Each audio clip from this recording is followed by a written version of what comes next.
Hi, everybody. Welcome to Inspiring Adventures. That's the new Tinseltown. Yay! This is, it's Tuesday night. It's 6 o'clock, so it's time to talk inspiring adventures. And tonight, my special guest is good friend and lab extraordinaire, Jennie. Now, help me with the last name, Mustafa Julak. Just call me Coach Jennie. It's not worth it. Coach Jennie. She's such a dear. I love her. Welcome to Inspiring Adventures with Miz Meliz. Thank you. You're welcome. Now, Coach Jennie is the author of an awesome book called Hilda, and there it is. Hilda is this huge personality to me that I've been hearing about for a long time, almost like she's another person or part of who you are. So I'm anxious to hear all about the background of how you wrote the book and what you're doing now with it. So tell us something about yourself and we'll get into that. Sure. So I'm Coach Jennie and I call myself the Audacity Coach. And what I do is I help people who just know that they're meant to do something audacious and big and bold in this life, but can't seem to get out of their own way. I help them stop that self-sabotage and make it happen. In a nutshell, I wrote this book on Hilda. Hilda is the name that I give playfully to the voice that lives in your brain who tells you you suck. So that's me that's Hilda in a nutshell. I made her look like this because she kind of looks like that girl in high school I hated and my stepmother morphed together. So that's why everybody has that voice in their head, and I'm here to normalize that experience. Oh, kind of neutralize it a little bit, kind of. All right, that's interesting. That's nice. Well, I took your course and I can't remember all the levels that I got to, but I was really happy because you helped me last year around this time kind of set a course for what I wanted to do. And I've always kind of understood that idea of audaciousness and having like a big, hairy, audacious goal kind of thing. And so I could relate to that. And I did everything that I set out to do. So your, what do you call the push thing? The shove, cathartic shove. Yeah, the cathartic shoves really did help me. And that's going way outside of my comfort zone. So that was just brilliant. So thank you. And so, like I said, I've been hearing about Hilda. Now, I've talked about and written in my blog over the years about my inner sweetheart and listening to, because a lot of people know very well they're Hilda, but they don't know their inner sweetheart, that there's like that other counterbalance, the good person that you push away. You don't really hear. You have to like really know how to shut up mine is my inner bride of Frankenstein. And tell her to be quiet so that I can listen to the inner sweetheart and the one that says, you are great. People like you, because we tend to push that down. Do you address that in the book? Not like that, not in that same way, because I don't, I help encourage multiple personalities, but only two. So the different voices in the head that I speak about is Hilda and her irksome inner naysaying noise and happy nonsense, and your truth. So I don't call it an inner sweetheart or anything like that. If that works for you, that's what works for you. Yeah, that's your. You know what I'm saying? But for me, what you're listening for is your truth. And Hilda's job, her sole purpose in life, is to hang out in your head, to be a demented documentarian, and to capture every moment of your life. File it away. And then, as a documentary filmmaker does, twist the documentary to a certain point of view. So she only shows you the parts where you failed, where you were embarrassed, where you were frustrated, where you felt like you couldn't, where you felt like you shouldn't, like you didn't know something. That's what Hilda does. And she reminds you of those things by filling your head with thoughts that make you feel really crummy so that you act accordingly. The book is about why she's so mean. So Hilda, again, has really weird tactics. The fact that she goes about this in a mean way is simply because it's quicker. It's faster. It's the fastest way to sabotage you. She can get you to experience self-doubt again, or self-consciousness, or second guess yourself, or, just procrastinate or eat another donut. If she can do those things, she's successful. And so she's looking for the fastest possible way to do that. Yeah. And that is definitely what works with me. But this isn't a coaching session, although it's hard not to, because you're really great at that. And I hope that you're continuing to do your private practice and your groups. Tell me a little about that. Sure. So, I definitely still have my private coaching practice that's going alive and well. As you probably saw this year, although I'm not sure if you did because you weren't involved, the Audacity Lab, which was my Facebook community, did close down after 3.5 years. Wow. I decided it was time to let that go so I could make room for what I'm doing in 2017. I have a couple of really exciting group coaching experiences that I'll be rolling out once at the beginning of the year, once in the middle of the year, that coincide more closely with Hilda and the messages of self-sabotage.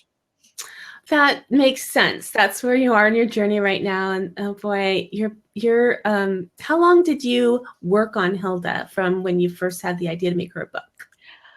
So it's a tricky question, and it's kind of got a long answer. I mean, the truth is the concept of Hilda is something I've been working on for 10 years because I've been in practice for 10 years. September 1st, when the book came out, was my 10-year anniversary because, of course. But I actually decided once and for all to write about this in the summer of 2015. And I got started from the time I started putting pen to paper until I hit publish was about 13 months. Okay. And during that time is when I met you. And so for me, you led by example in a ways that you didn't even realize maybe at the time. You really inspired me, because it's possible to have a full-time job, to have a relationship, to be, I think you moved during that time, to do all of those things. And then to really, as I remember, you called it a lot, birth your baby. Birth my baby. Yeah. Like you can't stop it once it gets going. You can't be like, what, I'll just put this on hold, because that date, those goals, that coming together was going to happen, and you made that happen in a really wonderful way. What advice would you give someone who just starting an idea now, but that maybe has that 10 years background, but not started writing yet? I have a ton of advice, but the one thing I would say is if you're writing a book like mine, a nonfiction self-help book, you want to make sure it has a really good balance of being your story, but about your clients, about their readers. One of the big tugs of war for me is I didn't want to talk about myself at all in the book, but I recognize the more I talk about myself, the more vulnerable I am, the more people relate to it. And I personally don't enjoy reading a self-help book that's like, I have figured out all the secrets to the universe and I'm just going to share them with you now so you could be like me, like that I never wanted to do. But at the same time, I didn't want it to be a memoir. I also don't enjoy reading self-help books that's just a journey of somebody else going, whatever, enough already. So it needs to strike that balance. So there is a section in the introduction of the book is called Meet Coach Jennie. Right. And then chapter 1 is Meet Hilda. And the rest of the book is really about her. Sure, I pepper in a couple stories where I'm the example, but I also pepper in stories where my clients are example. And I pepper in story where famous people like J.J. Abrams are examples, because we want to have that variety. So I encourage people to do that. Right. I think that's really great advice. And it's obviously worked for you. So what are some of the fun stories you could tell me about how when the book first came out? When I'm not talking about Hilda stories yet. But When I first got the proof copy, which is this copy that I keep right here. This is the actual proof. And there's typos in here. Once in a while, I make the mistake of reading from it. And I'm like, oh, no. Oh, that's right. I fixed that. But when I got the proof and I was able to see it for the first time, I opened it up and smelled it like it really was like Christmas morning when you're 4 years old. It's a really special thing to be able to see something you've created like that. And for me, I I videotaped that moment. I got on air. I did this Facebook Live that was like 25 minutes long of me just gushing in gratitude for any human being who would ever cross my path, because it was such a monumental accomplishment to me. I want to be really clear. I've never thought of myself as a writer, ever. I talk about it in the book, and the fact that Hilda was able to convince me not to write this book for years because she convinced me I was a crappy writer. And so I think a lot of us feel that way too. And the truth is, I don't know if I'm a great writer or not, but it's a great book because I had really great editing and I really worked hard at it. I did all my research. I used Blab to research. I did everything I was supposed to. Yeah. Solid. That's good. And something you can be proud of. And I think everybody who knows you feels that sense of pride too, because you did, at least in the Audacity Lab, shared your journey. But you did. You shared your what you were going through, and were so candid with how hard it was at times.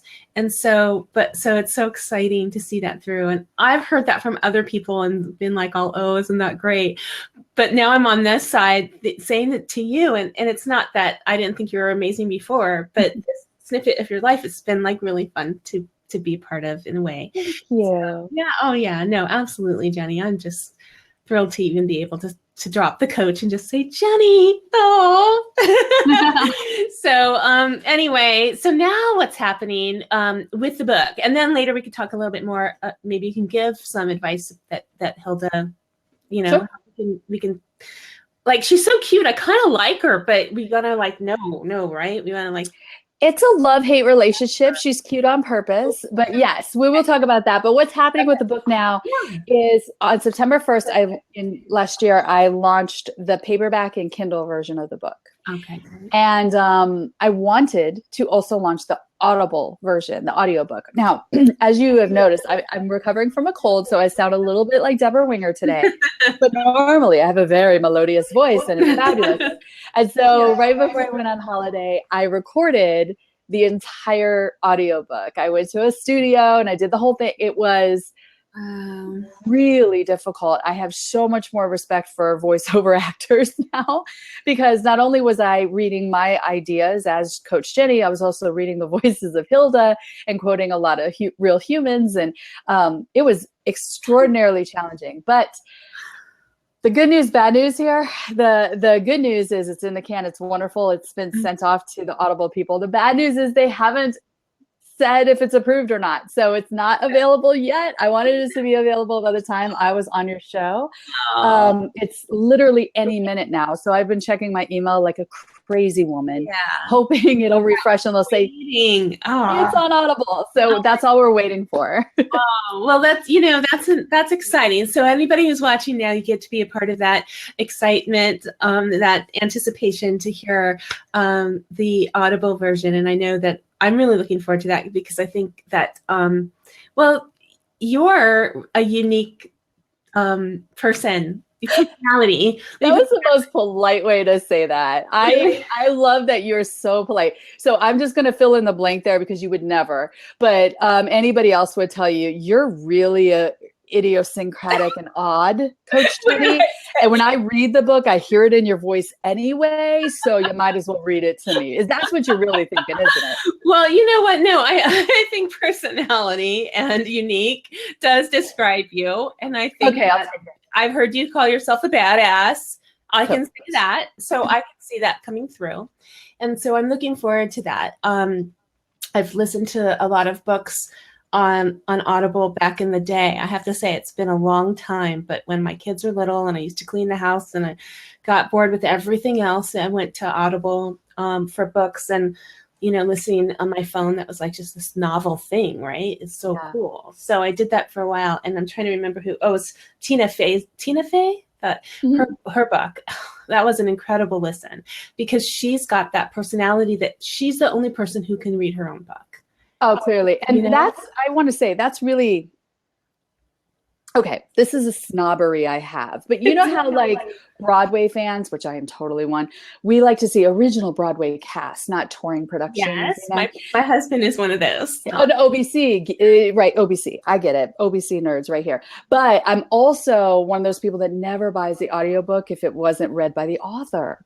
Like I want to hear how the author meant for each sentence to land. Right. I want to hear the imperfections in them. I don't want to listen to a trained actor give their, I just don't. And for a nonfiction book. For a nonfiction book, absolutely. For a fiction book, completely different, totally different. But for a nonfiction book where you're teaching me something, you're sharing something, you're trying to give me a different way to live or a new insight or new perspective, new paradigm, I need to hear it from you. And so it was exceptionally important to me that I did this myself in order to kind of be in integrity with that. How fun, Jennie. So did you have any training or did you do any research on how to do this beforehand? Yes. So I am incredibly spoiled. Now, you made a joke a little earlier about how I talked about my baby, like the book as my baby.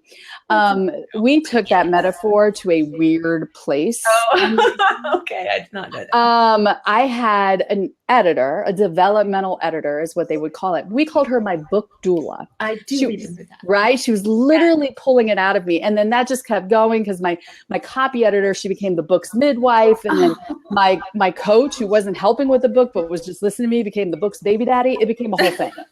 Anyway, so the book doula, I'm very lucky, is one of my dearest friends in the whole wide world, Annie Passanisi-Ruggles. Mm-hmm. Annie is incredibly talented. And on top of being an incredible editor, that's what she's done in her professional life. When she was younger, she was a professional actress and singer. Oh, okay. And so in order to create different poses, I'm like, here's my book, Hilda. There you go. Hilda. Somebody asking you Somebody says you're late. Okay. Hilda by Coach Jennie. So on the back of the book, there's these 4 different poses of Hilda.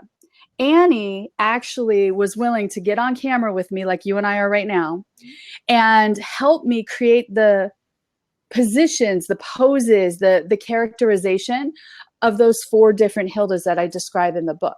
Oh. And so while we have these beautiful cartoon characters, we sent that to the cartoonist, but it looks exactly like my friend Annie, except she has dark hair. Okay. So when it came time to give voice to this, I reached out to Annie again, and she taught me there was parts of me that Annie is just seeing if I'll do this, but she was teaching me all these warm-up exercises. She had me in the bathroom with the steam on going, ma, for like 40 minutes and all this crazy stuff so that I could really prepare my voice. I did it like a pro. I worked with a professional producer here in Los Angeles, and he also was coaching me along the way. So between all of that, plus I rehearsed for a month and a half reading the book over and over and over. A book that I never want to read again anymore. No, I'm just kidding. Wow. So yeah, it was quite the process. And just like with live streaming or with anything that we do, I think that rehearsal matters. Bette Midler rehearses still to this day, and I would think she should be done. She should know the words by now. And she still rehearses because the audience deserves it. So I do too. Yeah. Funny that you should say that. There's, I don't know, a lot of interesting things happening in the news with performers not being quite, prepared. And no matter how good you are, that's a really good point to make. It still is in your best interest to prepare. And I'm glad to hear that you did that much. I had no idea that you had that much preparation. So that's one of the things about me. I am kind of like a swan. You only see the pretty parts. You don't see all the work underneath the water.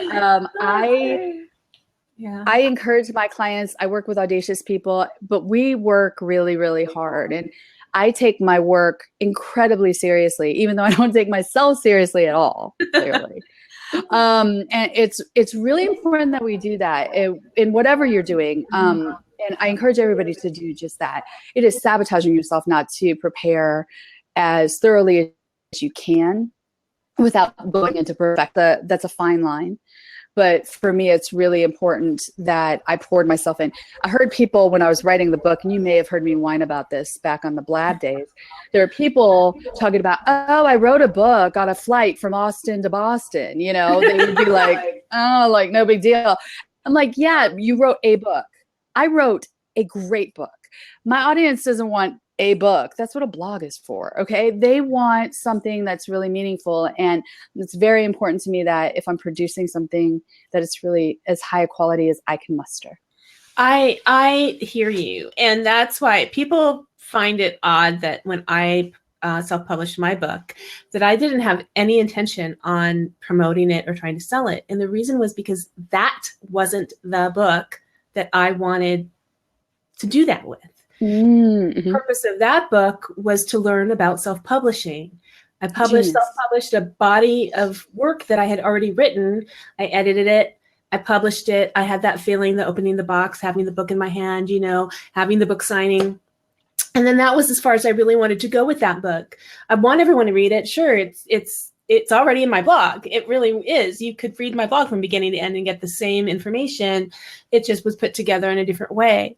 That's not the book I have in me that I will write and work and say I've been working on for 10 years because that was my, you know, that's the thing. But it's just it's not there yet. I'm not ready yet. And it's going to be, I want to do it right, like the way you did. Absolutely. And full disclosure, I did an entire book, but I didn't publish it through Amazon, right? I did an entire book that was a PDF with videos and the whole nine. I spent about, I don't know, 10 or 11 months on that back in 2012, because I came out in October 2012.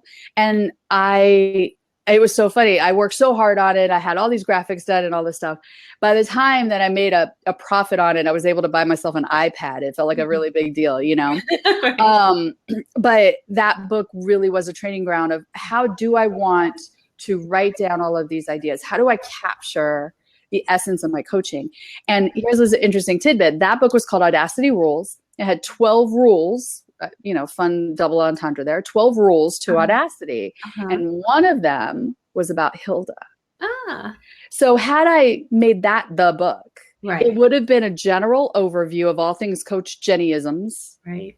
And it wouldn't have dove deep into the concept of self-sabotage.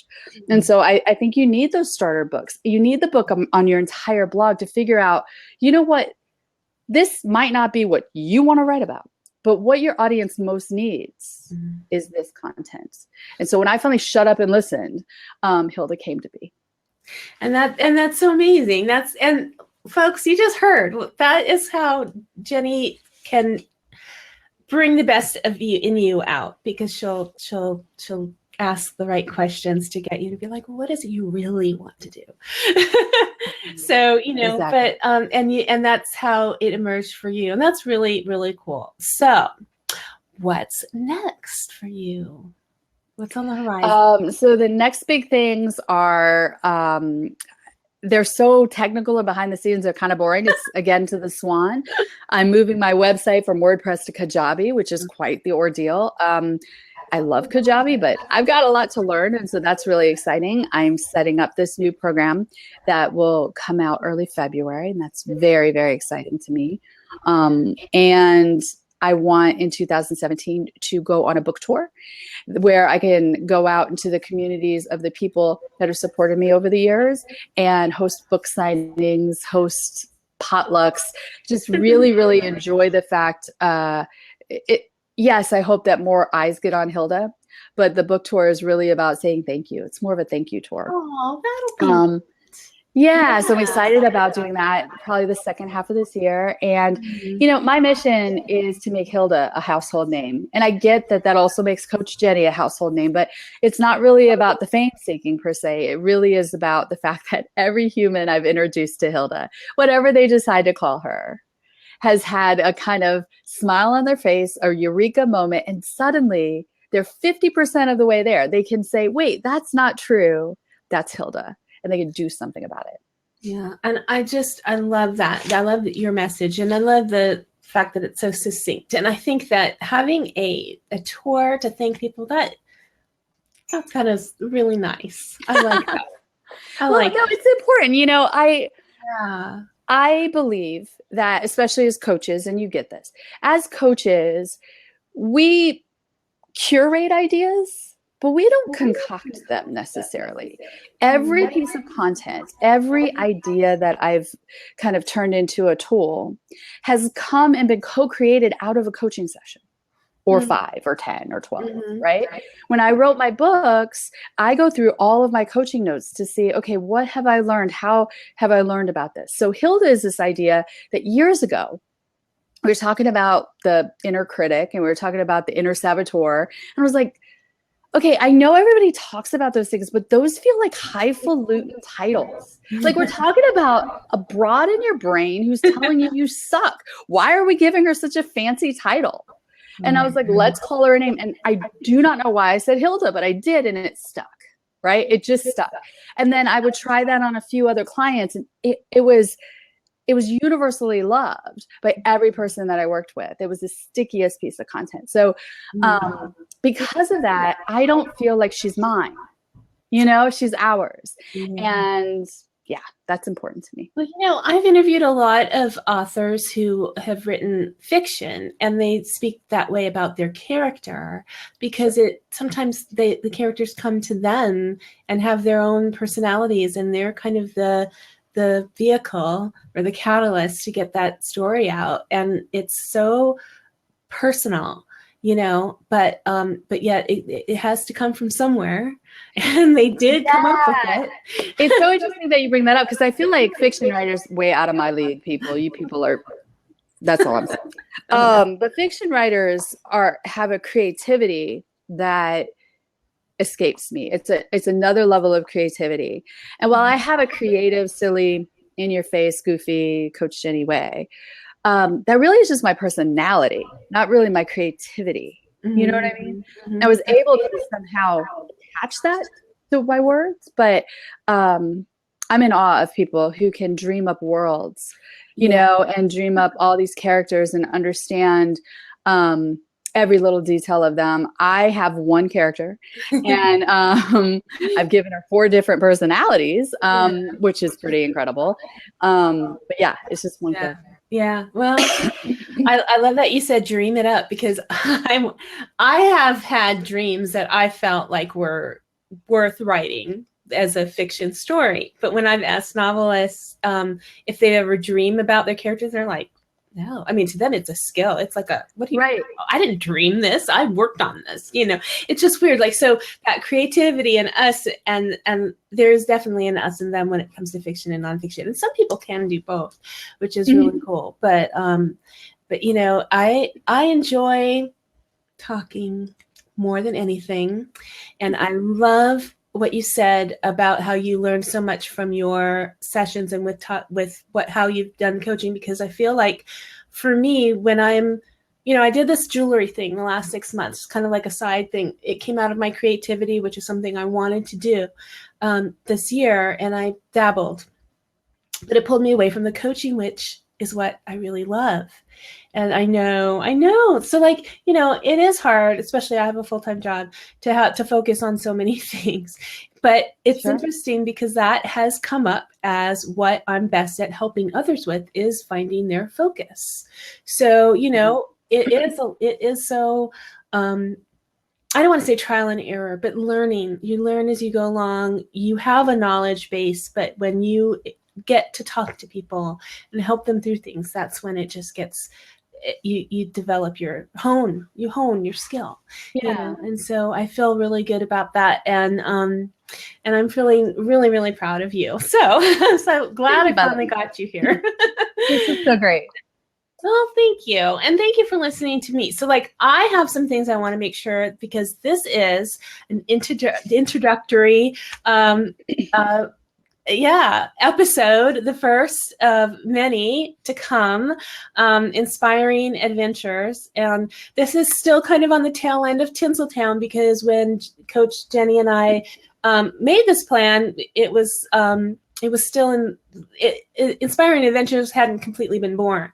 But Tinseltown has taken a turn to where I'm most interested in talking about inspiration and what a person's core values are, and not so much it was just it just took its full course. So now, you know, I'm diving into what inspires us and what we learn from ourselves and what we can focus on to make a better life and to live a happier life. So I'm doing a year in bloom, which is a full program that starts January 14th with 5 webinars. Each webinar will make you walk away feeling like wow, that was incredible. You know, that's what I needed to know. And so it's 5 webinars throughout the year. The first one's in January. And with that, they get the private Facebook group and the one-on-one coaching. And I have a book that I came out with for it where you can track your themes and do journaling, and a wall calendar. You know, some little things. It's all like I've been working on it for a long time, and now this is it. So Inspiring Adventures, I think, really dovetails into that much better than Tinseltown. And, you know, so I hope that you could come back and talk about a specific subject, which will help to complement those themes that I'm going to be working on throughout the year. Sure. I'm going to talk about that. And then, you know, if there's anything I can do to help you when you have your tour in my social media influence package, I'll be happy to help you with that. Well, it's very easy for you. I mean, we're in the same vicinity. So this will be the start or end of the tour over here in the Los Angeles area. Oh my gosh, you mean I can actually already come to that? Well, that would be to do a live streaming event. In person. Yeah. We live streamers don't do the in person nearly enough. It's so true. Because you can connect with so many people from the, you know, all over the world from the comfort of your home. It can get really, really easy to miss out on those in-person opportunities. I'm going to work on that this year so hard. I am also going to work on just connecting with people one-on-one, you know, just when I can send that message out, and it takes me maybe an hour to send a message out to a lot of people, because I don't like to do blasts. I'd like to try to hit everybody individually and kind of put a little individual thing on it. I could do that in the middle of the night. It doesn't even matter if they're awake. But what I would like to do is to actually make a phone call or kind of touch that one-on-one interactive thing. I'm so out of touch with that. So yeah, it's very easy to hide behind text and Facebook with your extended friends and family. And there's nothing like a FaceTime conversation, at least. Just that. Yeah, that's the phone of today, right? You know, come on. So FaceTime, it's awesome. So anyway, that's what I'm up to, and that's why it's inspiring, in case inquiring minds want to know, Inspiring Adventures instead of Tinseltown. But you're still a superstar to me, and you're still an amazing inspiration. And, you know, if I did ask you what your core message is, or what in your heart you want people to remember you for, what would you say? I would say 3 things. I would say be you, fully you, completely you, totally you, ridiculous you, fabulous you. Want more. Want more out of life. Want more from yourself. Expect more. Just want more, and make it happen. So be you, want more, make it happen. It really boils down to taking complete responsibility. And I would love to elaborate on that, because a lot of people say, take responsibility, and that's what you hear. And that's not what I mean. Mm-hmm. What I mean is that your circumstances, your situation in life may very well not be your fault. I grew up po. We couldn't even afford the R in poor. We were po.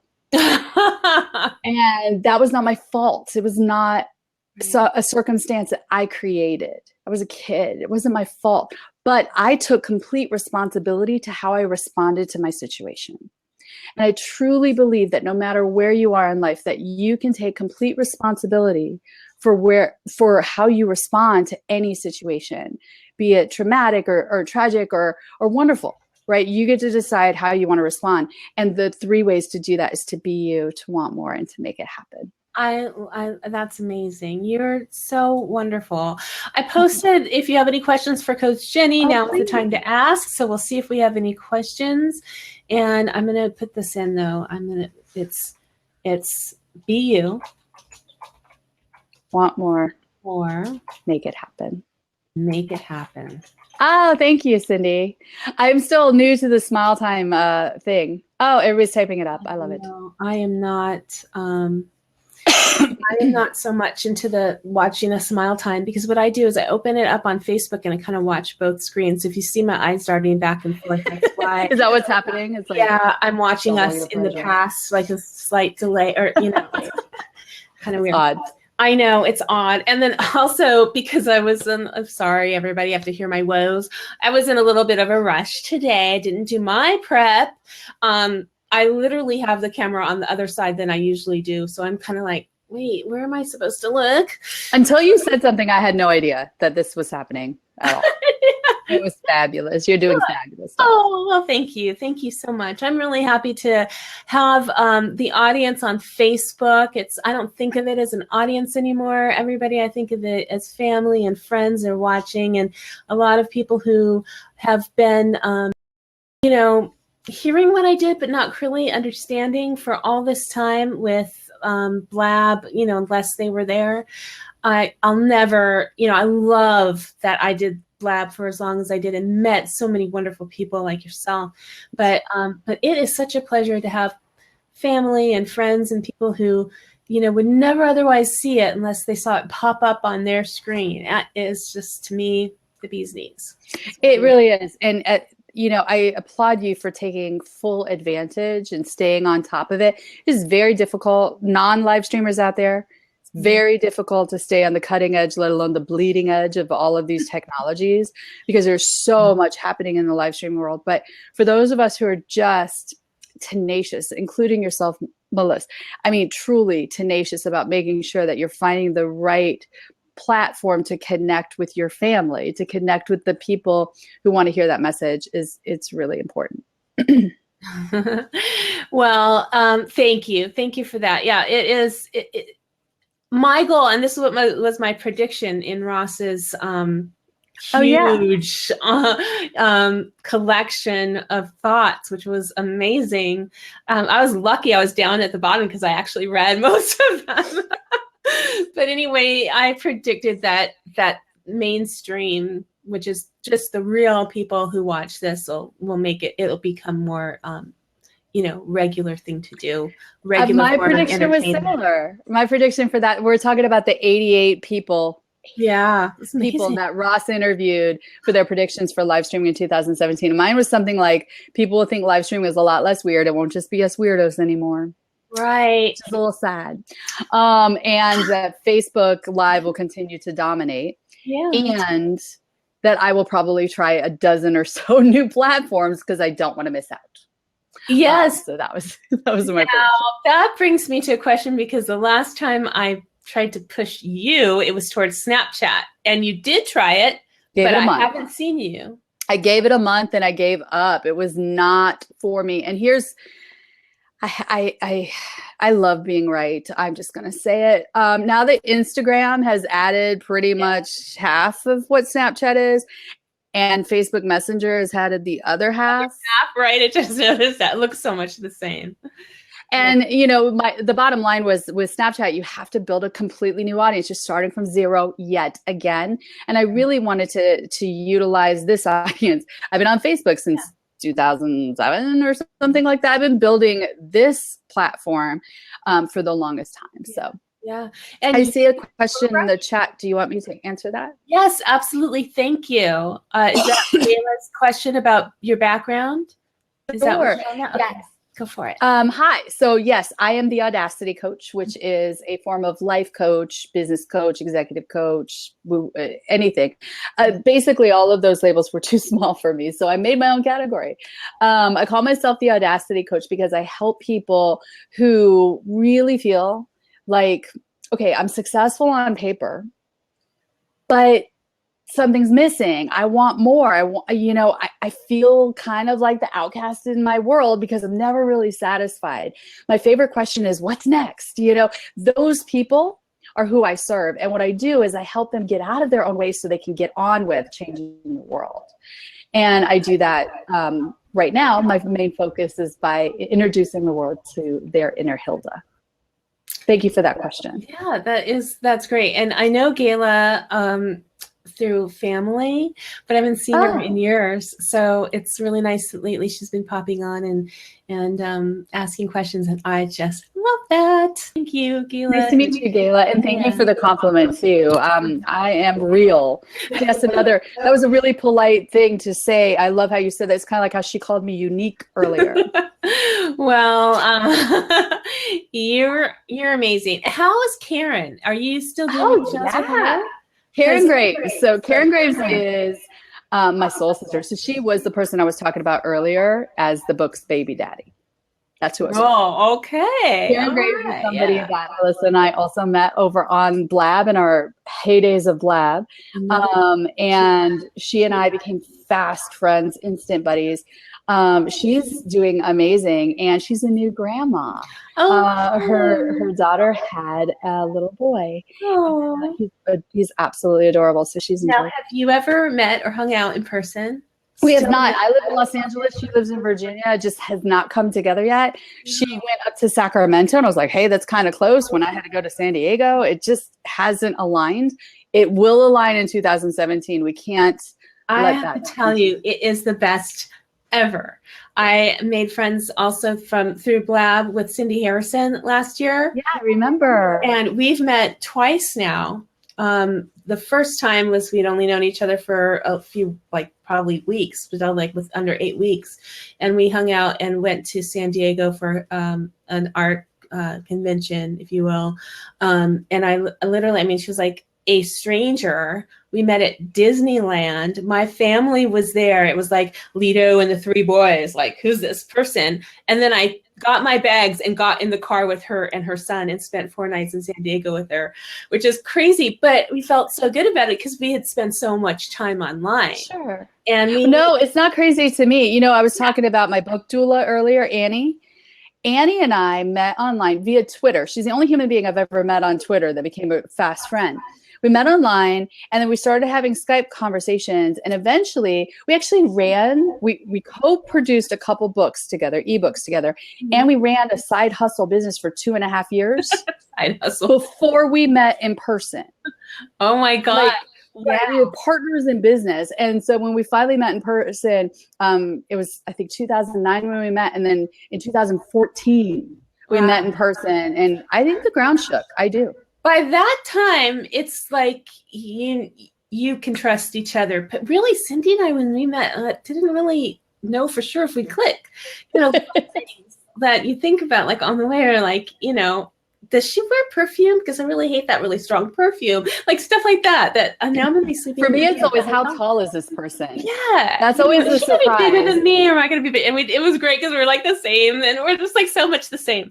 So we had a wonderful time. And so then recently, a friend of mine got married in Tennessee, and my husband couldn't come, and we had a conflict, and I didn't want to go by myself.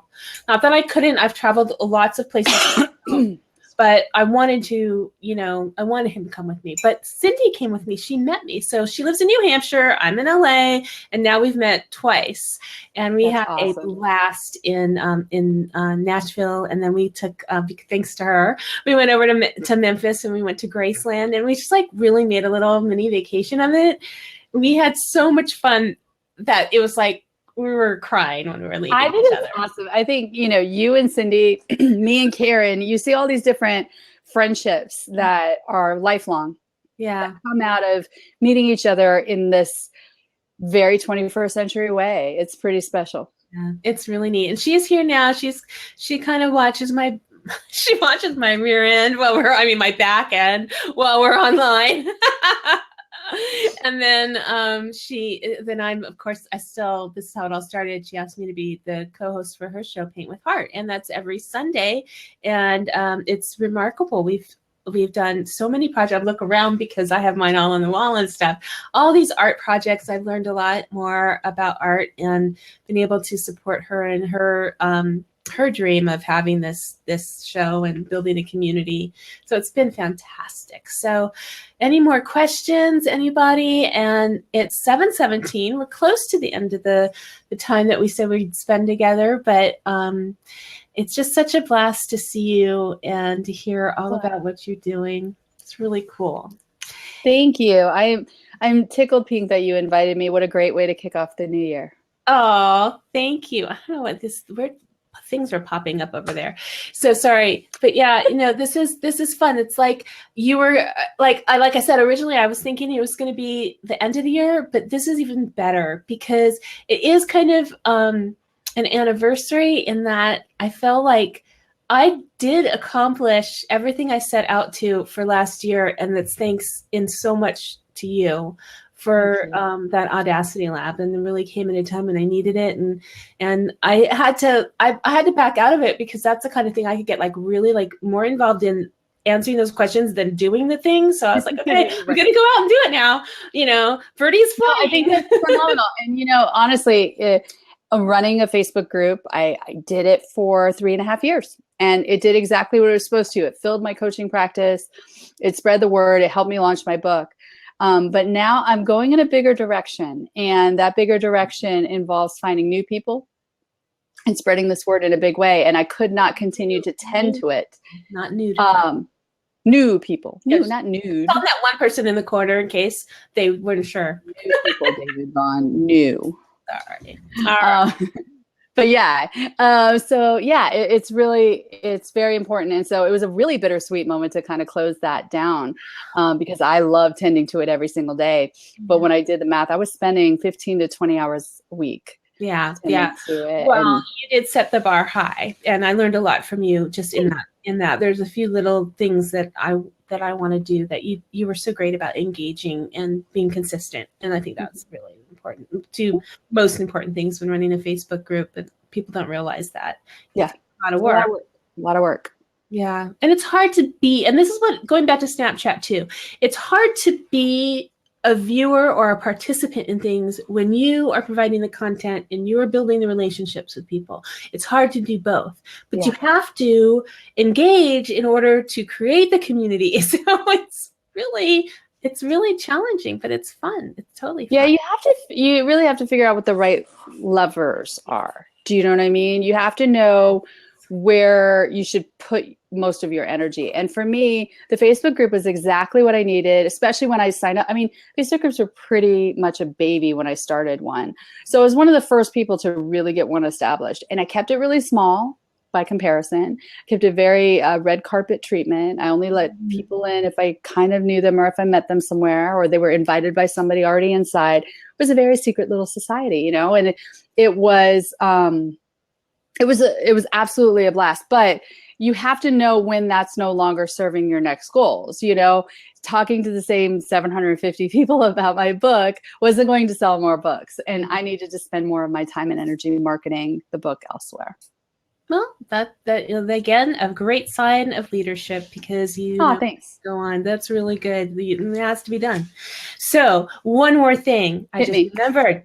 Lou Redman, your guy you recommended to me because he was, I guess it was something I saw on Facebook where you're like, hey, anybody want to talk to this guy? Yeah. He's got a book coming.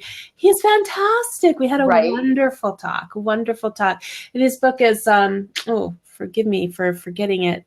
It hasn't come out yet. He's got to start. No, it comes out in February. Right. Lou is a buddy of mine that I met in a speaking conference that I went to last year, Rock the Stage. And he's kind of the antithesis of me. So he's really fun because I'm like in your face and goofy and non-spiritual and all this stuff. And he's like super spiritual and sweet and soft and thoughtful. And that, hope. yeah. Well, and what was so interesting is like we just connected really, really quickly, even though we couldn't be more different. I have immense respect for him. He's an incredible speaker. And I cannot wait to get my hands on his book. I believe it comes out February 5th, but don't quote me. Yeah, I just typed his name in there to see if he pops on so he knows we're talking about him. But yeah, we had a great talk on Tinseltown, and I really enjoyed hearing about him. Is Speak Your Truth, I think. Speak Your Truth.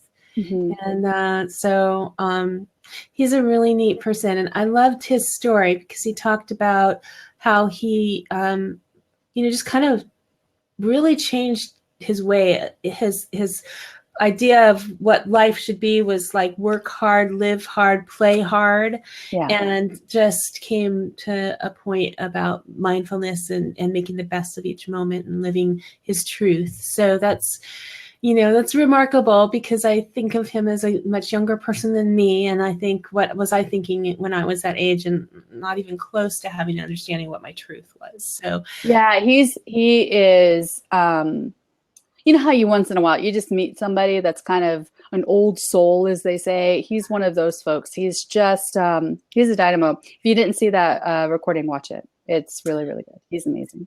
Yeah, come and watch that. So speaking of which, this video will be on MizMeliz.com with a little background and some links so you can connect with Jennie. And if you want to do her program or buy her book or get that Audible download, you can connect with her through MizMeliz.com, and also on my YouTube channel at if you type in Ms. Biz Events, that's where you'll find it. But go to MizMeliz.com and just click on over because everything is there. And that's where you'll see all 86 episodes of Tinseltown Live. And I know, and in over 3 years' time, I'm not all about doing something every week. I have priorities, Sure. but I try to do it every week and sometimes 2 times a week. And then now it's Inspiring Adventures. So coming up, on Monday, I have the author of Higher. This is Charles Hanna's book, Higher. Mm-hmm. He is a businessman from Canada who writes about addiction and what he calls the perception disorder. And he is going to really help me launch Inspiring Adventures and A Year in Bloom, because we're going to be talking about soul searching. And that is the first topic of the 5 seminar series. So, and then I'm going to be speaking with Kat Cronenberg, who is the author of a children's book called Dream Big. But it's more than that. It's a movement to dream big. Oh, cool. So, yeah, she has some really neat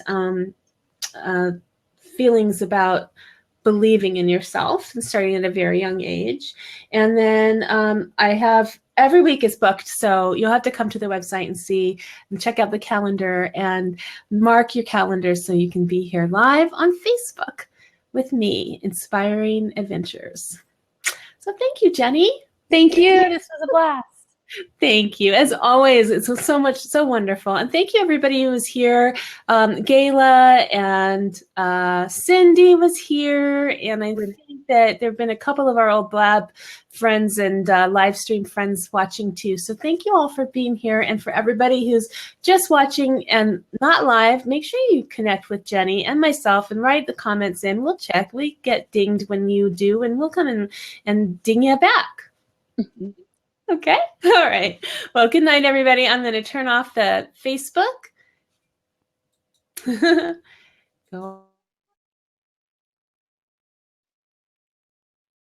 Ta-da!